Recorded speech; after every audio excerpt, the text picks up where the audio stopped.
자, 금요일 이 시간 함께 하시는 두 분 전문가 오셨습니다. 이현진 전문가, 권혁준 전문가 인사 나눠보죠. 안녕하세요. 안녕하세요. 네. 냉철하게 상을 분석하는 분쟁 해결사 이현진입니다. 네. 네, 안녕하세요. 다정함 속 불꽃 같은 열정 분쟁 파이터 권혁준입니다. 자, 금요일 이 시간에는 한 주 동안 여러분이 고민하시던 내용들, 특히나 돈과 관련해서 우리 고정지출과 관련된 이 보험과 관련된 여러 가지 질문들이 참 많이 오거든요. 모아서 두 분께 질문 드리는 시간입니다. 1863님께서 질문 주신 내용부터 살펴볼 텐데요. 어제 저희가 상해 사고와 관련된 여러 가지 보험 이런 이야기를 했어요. 그랬더니 그 내용을 잘 들었다고 하시면서 제가 건설 현장에서 일을 하다 보니까 걱정이 돼서요. 저도 상해 관련 보장을 알아봤습니다. 그랬더니 가입이 어렵다고 하더라고요. 이런 경우에 방법이 없을까요? 라는 문자를 주셨어요. 어제 방송 끝나고 나서. 아, 그러셨네요. 그러니까 어제도 전문가님들이 직업급수에 따른 위험급수죠. 대해서 말씀해 주셨지만 현장직이나 위험급수에 해당하는 업무를 보시는 분들이 이런 고민들을 정말 많이 하고 계시거든요. 그래서 보험에서는 보험 가입하실 때 직업이 정말 중요하다고 말씀 한번 드렸었죠. 네. 그래서 그걸 상해급수라고 말씀을 드렸습니다. 좀 더 쉽게 말씀을 드리면 직업 위험 등급을 분류했다고 생각하시면 되는데요. 잘 모르는 분들을 위해 다시 설명드리면 현재 하시는 업무의 위험도가 어느 정도인지에 따라 급수를 나눠놓게 됩니다. 그래서 보통은 1급은 사무직, 2급은 예를 들면 뭐 영업직, 그 요리사나 3급은 이제 운전하시는 분들 있죠. 외부 활동이 정말 많으신 분들, 이런 분들을 직업급수로 이렇게 나눠놓는데 그에 따라서 가입 한도나 제약의 기준이 있죠. 그래서 이런 것들 생각하시고 나눠주셔야 돼요. 그러면 지금 건설 현장에 계신다라고 했으니까 이분은 3급. 맞죠. 그래서 가입 자체가 조금 제약이 있다. 이런 네네. 경우네요. 네, 맞습니다. 지금 사연자분의 경우도 건설 현장직으로 재직을 하고 계시니 상해 급수 문제로 상해 관련 담보가 제한이 되는 겁니다. 혹은 위험 직군은 아니지만 과거 사고로 인해서 목, 등, 허리 등 신체 코어 부위를 다치신 경우도 마찬가지로 가입 시 제약이 좀 많습니다. 하지만 방법이 있으니까 걱정은 안 하셔도 되고요. 그 방법 오늘 알려드리도록 하겠습니다. 네, 믿음이 갑니다. 네. 자, 위험 직군이나 아니면 과거의 사고로 인해서 다치셨던 분들, 중요 부위를 다치셨던 분들, 그래서 상해 보험에 가입이 좀 어려웠다 하는 분들은 오늘 방송을 듣고 꿀팁을 좀 얻어 가시면 좋겠습니다. 네, 그래서 우리가 보험을 가입하실 때 직업 고지를 하는 게 상당히 중요하다고 했었는데요. 이유는 보험으로 보상을 받을 수 있는 경우가 크게 보면 두 가지 경우가 있습니다. 그래서 하나는 아프거나 하나는 다치거나 했을 때죠. 그렇죠. 근데 이를 보험에서는 질병이나 상해나 또는 재해라고 표현을 하고 있습니다. 여기서 질병은 위험 직급에 따라서 위험률이 다르다고 판단하기 때문에 죄송해요. 직업은 직업에 따라 위험률이 다르다고 판단하기 좀 어렵죠. 그렇죠. 질병은 네. 직업에 따라서 걸린다 안 걸린다를 판단하기는 어렵죠. 네. 그렇죠. 하지만 상해의 경우는 운전을 주업으로 하신다거나 뭐 기계 작업을 주로 하신다거나 아니면 전기 작업을 하신다가 등등 작업 현장 노출이 좀 많다라면 아무래도 그런 분들은 사고 위험률이 좀 높다고 판단하니 이건 좀 다르다고 볼 수밖에 없죠. 네, 맞아요. 그래서 직업 급습 차이로 인해 보험 가입 시에는 질병 담보에는 영향을 주지 않지만 상해 담보를 넣을 때는 영향을 받게 됩니다. 대표적인 특약들이 상해 후유장애, 상해 수술비, 골절 진단비 같은 담보인데요. 네. 특정 상품의 경우에는 아예 상해 담보는 가입 자체가 안 되는 사례도 있기 때문에 이와 같은 고민들을 많이 하시게 되는 거죠. 그래서 두 가지 방법 오늘 좀 알려드리겠습니다. 네, 두 가지 방법이 있다고 하니까 잘 들어주십시오. 첫 번째부터 알아볼까요? 첫 번째 방법은 손해보험사의 운전자 보험을 활용하시는 방법입니다. 여기서 오해를 좀 하실 수 있는 점은 지금 가입하려는 상품 자체가 운전자가 아닌데 왜 운전자 보험일까 생각할 수 있잖아요. 그렇죠. 나는 운전자 보험 있는데. 그렇죠. 지금 뭐 상해보험 얘기하셨으니까요. 그래서 이유는 피보험자의 직업이나 병력사항에 크게 영향을 받지 않아서요. 상해 특약이 좀 더 저렴할 수 있고요. 아니면 일반 상품으로 이런 걸 가입하실 때 병력이나 아까 상해 위험률이 높다 보니까 할증이 되시는 경우도 있거든요. 근데 그런 거 없이 운전자 보험은 가입이 가능할 수 있기 때문입니다. 그렇군요. 네, 또 하나. 운전자 보험의 심사 기준은 상해 특약에 있어서는 심사가 좀 유연하고 고지 조건도 최근 3개월 이내 치료력만 없다면 가입이 수월하기 때문입니다. 내가 수술을 한 적이 있다고 하더라도 3개월 이내만 아니면 가입이 가능하군요. 그렇죠. 어허. 운전자 특약은 필수 특약이 아니기 때문에 상해 관련 특약으로 구성을 한다면 좀 더 가성비 있게 구성을 하실 수 있어요. 일반 종합 상품에서 거절이 되거나 한도가 적게 가입했던 문제점들을 좀 해결하실 수 있는 거죠. 그럼 지금 말씀을 듣다 보니까 궁금해지는데 운전자 보험이잖아요, 이름이. 네. 근데도 운전자 특약을 넣지 않고 상해 특약만 넣어서 가입이 가능한 거예요? 네, 맞아요. 오. 그러니까 보험을 이름으로 좀 이해하셔서 그런 오해가 있을 수 있는데 운전자 상품이던 그 제외한 모든 상품은 안에 조립을 할 수 있기 때문에 내가 어떤 특약으로 구성했냐에 따라서 상품 내용이 전혀 달라지거든요. 그래서 보통 이런 거를 이제 기본적으로 넣어야 되는 특약을 기본 특약이라고 하는데요. 운전자 보험은 손해보험사에만 존재를 합니다. 근데 손해보험사의 기본 특약은 보통 상해 사망 또는 상해 후유 장애 정도만 넣으면 되고요. 그 이후에 이제 선택 특약을 넣게 되는 거죠. 네, 상품에 따라서는 필수 특약 담보나 뭐 추가적인 담보들이 좀 차이가 있을 수 있으니까요. 요거 좀 체크해 보시면 좋을 것 같고요.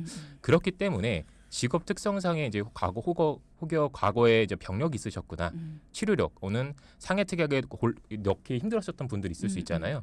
이런 분들이라면 운전자 보험을 통해서 좀 알아보신다면 도움을 받을 수 있겠죠. 그럼 오늘 이분도 마찬가지겠네요. 그죠? 네. 이렇게 상해 특약 가입이 쉽지 않은 직업군의 분들이 상해 특약에 가입할 수 있는 방법 그 두 번째 말씀드릴게요. 네. 바로 생명보험회사 상품을 활용하시는 건데요. 생명보험회사에서도 상해보험 상품들을 활용하신다면 가입에 제약이 없습니다. 생명보험사는 직업 급수에 따라서 보험료가 비싸지거나 하지 않아요. 물론 가입하려는 특약에 따라 한도의 차이는 좀 있을 수 있어요. 자, 예를 들어 사무직군에서는 골절 진단금을 30만 원을 넣을 수 있는데 현장직에서는 10만 원만 가입이 된다는 식이죠. 하지만 동일 10만 원에 해당하는 보험료에는 차이가 없어요. 네. 그러니까 생명보험사에서는 직업 급수에 따른 보험료에는 차등이 없다. 그러니까 들 수는 있는데 많이 들 수는 없을 수 있지만 그렇죠. 어쨌든 드는 데 있어서 크게 가격 차이가 있지는 않다라는 네네네. 얘기네요. 네. 보험이라는 게 참 그렇습니다. 우리는 들으면서도 이게 생명보험사인지 손해보험사인지 이런 거 구분하면서 드는 것도 아니고 어디가 더 유리하다 이런 것도 잘 알지 못합니다. 그냥 좋다 그러면 가입하거든요.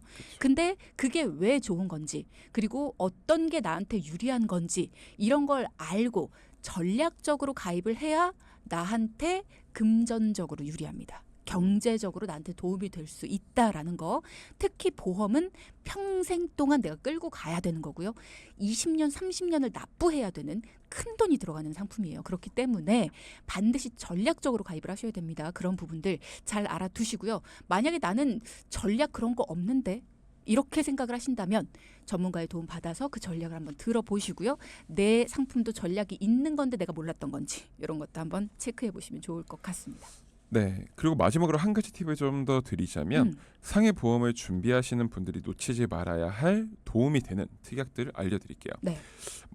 많은 특약들이 좀 있는데요. 네. 그 중에서 상해 후유 장애 특약, 상해 수술비 특약, 골절 진단비 특약, 상해 입통원비 특약입니다.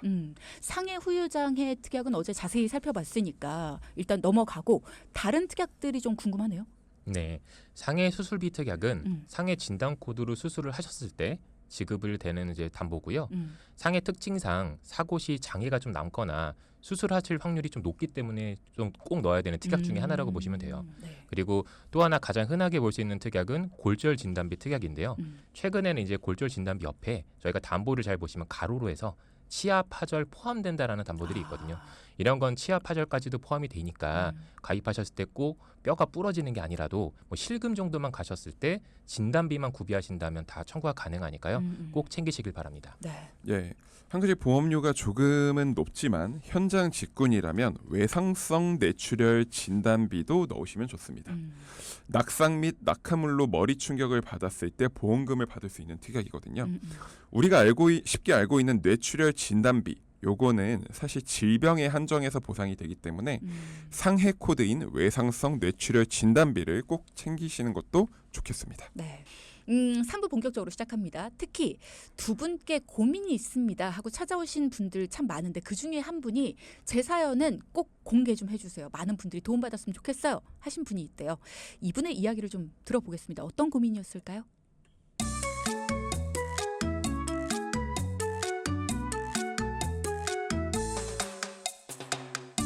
안녕하세요. 저는 건설회사에서 일하고 있는 30대 남자입니다. 보험료를 과도하게 납입하고 있다는 생각에 사연 올립니다. 처음 입사를 하고 보험 준비할 때 지인의 부탁으로 보험 가입을 했습니다. 근데 건설회사에 다닌다는 이유로 보험료가 다른 사람들보단 높게 책정됐다고 하더라고요. 당시에는 현장에서 일을 했지만 이제는 본사에서 사무직으로 일하고 있는데 앞으로도 현장에 나갈 예정은 없고요. 보험료를 줄일 수 있는 방법은 없을까요? 네, 오늘은 건설 회사에 다니시는 사연자분이셨어요. 처음에는 건설 현장에서 일을 하셨는데 지금은 본사에서 사무직으로 일을 하고 계십니다. 회사가 바뀐 건 아닌데 하고 있는 업무가 바뀌었어요. 그러면서 보험료를 줄일 수 있나요? 라는 질문을 주셨는데 글쎄요, 어떻게 도와주셨을까요? 네, 우선 저희가 2부에서도 말씀드렸던 것처럼 상해 급수는 1급, 2급, 3급 세 가지로 분류가 됩니다. 그중 건설 현장에서 일하시는 분들 또한 사실 세분화되어 있어요. 아, 그래요? 네, 예를 들면 용접을 하시는 용접공 혹은 건설 단순 종사원 혹은 건설 기계 운전하시는 분들은 가장 위험한 상급. 그리고 건설 현장에 계시지만 작업에 참여하시지 않고 현장 관리를 하시는 분들은 2급. 그리고 건설 회사에 다니시지만 사무직처럼 출퇴근하시는 분들은 1급이십니다. 아, 사무직이랑 동일하게 보는군요. 그렇죠. 네, 그래서 보험회사에서는 급수의 숫자가 낮을수록 안전하다고 판단하고 있고요. 보험료 책정에 차이를 두는 것이 일반적입니다. 거기에 더해 2부에서 언급해드린 것처럼 특약을 가입하실 때에는 제한을 두는 경우도 있죠. 그래서 사연자분은 처음 입사를 하고 현장에서 작업을 어느 정도 하는 직업군이었기 때문에 상급으로 책정되어 보험료가 산정된 겁니다. 그래서 보험료가 좀 비싸다고 느끼셨을 수 있어요. 근데 현재는 현장 관리자도 아닌 본사로 출퇴근하는 사무직이신 거죠. 즉 1급 안전직군으로 변경을 하게 된 겁니다. 그러네요. 앞에서 말씀드린 것처럼 회사가 바뀐 건 아닙니다. 이직을 한 건 아니지만 지금 뭐 담당하는 게 바뀌면서 3급에서 1급으로 바뀌었어요. 그러면 보험회사에 즉시 알려야 되는 거 아닙니까? 그래야 보험료가 줄어들지 않을까요? 맞죠? 네, 맞습니다. 실제로 이 건설 회사에 계신 분들께서는 꼭 알고 계셨으면 좋겠어요. 이게 보통 현장에서 일을 하시다가 사무직으로 변경되면 연봉이 조금 내려가는 경우가 있거든요. 현장에서 일하시게 되면 아무래도 조금 더 힘들기 때문에 일명 현장 수당이라고 해서 사무실로 출퇴근하실 때보다는 조금 더 많이 월급을 받는 경우가 있거든요. 그래서 사연자분의 경우에는 종합보험이 한 12만 원 정도였거든요. 여기서 직업을 변경하시니까 보험료가 9만 원대로 뚝 떨어졌습니다. 그리고 환급금으로 80만 원을 받으셨어요. 네. 분명 이런 것들을 좀 놓치기 쉬운 부분들이거든요. 그래서 목돈 80만 원 그리고 앞으로 납입하실 보험료가 매월 3만 원이나 줄어드는 거죠. 그리고 사연자분께서는 가입한 다른 보험들도 확인을 한번 해봤습니다. 그러면 다른 보험들도 보험료가 줄어들게 되나요?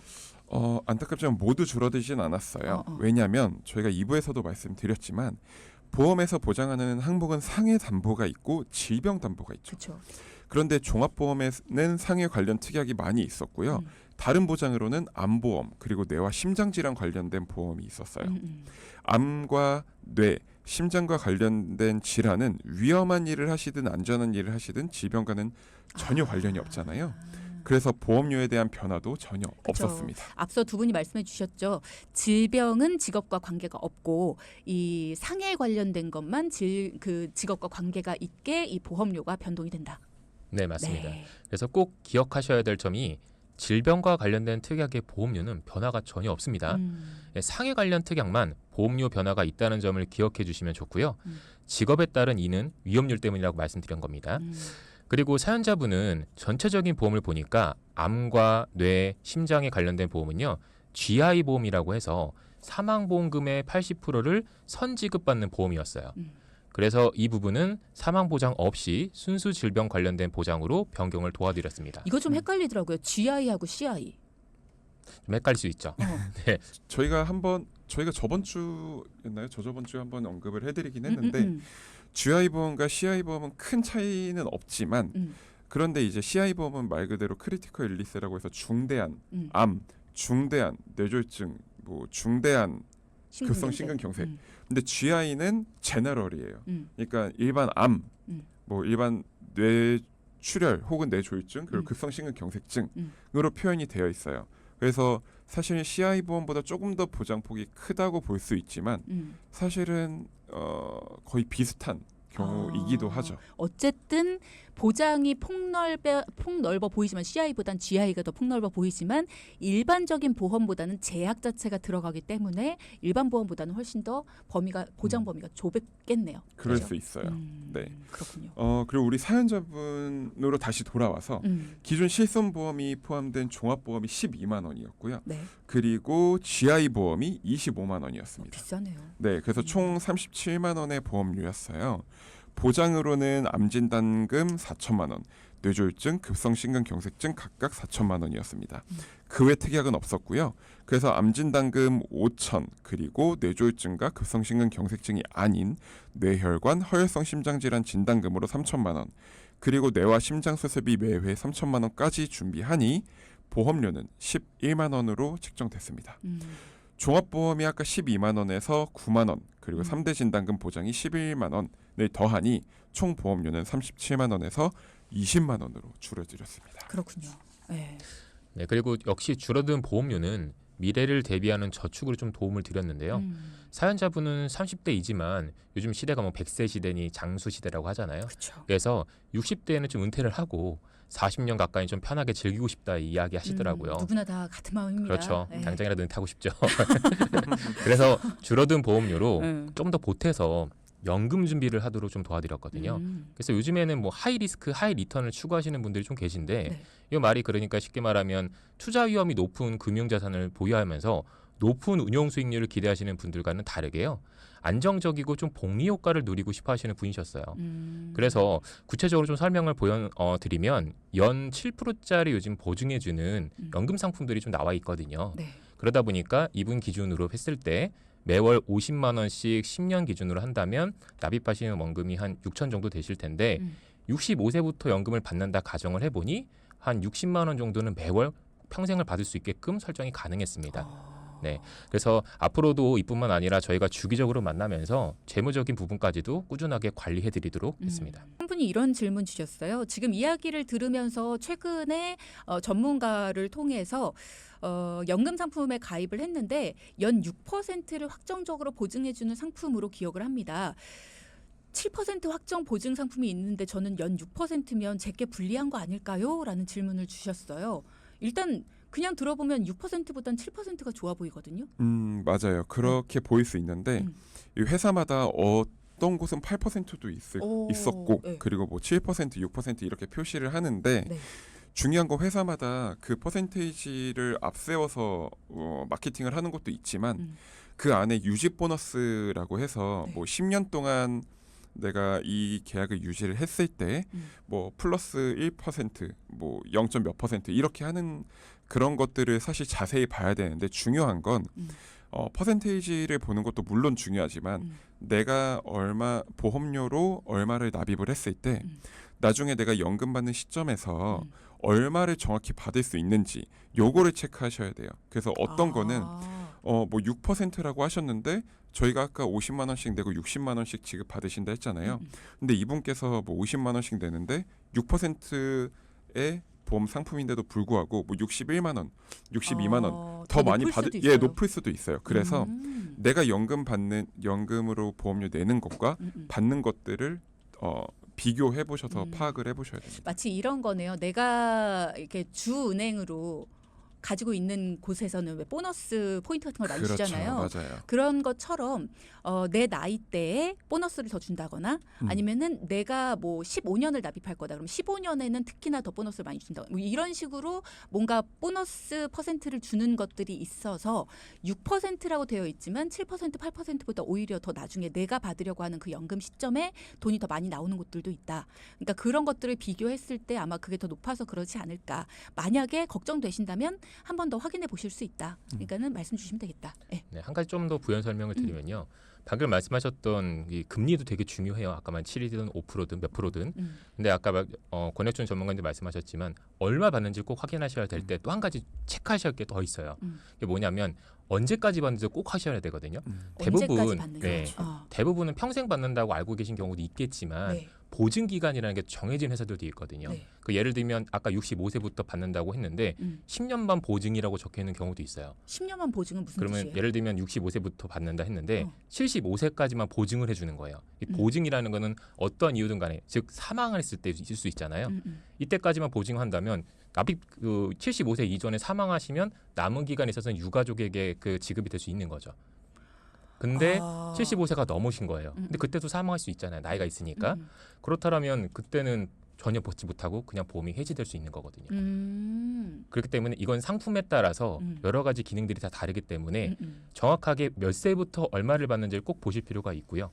네, 그 이후에 보증 기간이 별도로 또 존재하는 건지 그 상품에 따라서는 못 받을 경우에 나머지를 사망보험으로 돌려주는 기능도 있는 회사들도 있어요. 그러니까 굉장히 기능을 복잡하네요. 맞습니다. 네. 종류가 워낙 다양해서요. 그러니까 이런 것들을 놓칠 수 있다라는 겁니다. 우리들은 그냥 몇 세에 얼마를 받아 이것만 보고 아니면 몇 퍼센트의 금리야 이런 것만 볼 수가 있는데 그것만 볼 게 아니다라는 거죠. 금리만 높다고 선택했는데 나중에 받는 돈은 더 적을 수도 있고 더 많이 받는 것만 생각을 했는데 오히려 보증되는 그 기간 자체가 짧아서 나중에 오히려 나한테는 더 불리한 걸 수도 있고 그러니까 그런 것들을 다 따져봐야 되는 게 워낙 많은 게 바로 이 경제 쪽입니다. 그래서 저희가 전문가가 필요한 거죠. 자, 그럼 오늘 함께 나눴던 이야기의 포인트 짚어보겠습니다. 첫째, 직업급수가 위험군이거나 상해 사고 이력이 있는 경우엔 운전자 보험 및 생명보험 상품을 활용하시면 됩니다. 둘째, 직업 급수가 안전한 직군으로 변경될 때에도 꼭 보험회사에 알려서 환급금도 받고 앞으로 납입할 보험료도 줄이시기 바랍니다. 네, 이현진 전문가, 권혁준 전문가 두 분과 함께했습니다. 고맙습니다. 감사합니다. 네. 방송 중에 상담해드리는 내용은요. 청취자 여러분의 올바른 투자 판단을 위해 참고로 드리는 말씀입니다. 금융상품 가입이나 해지 같은 판단은요. 스스로의 책임으로 결정하셔야 한다는 점 꼭 기억하시기 바랍니다.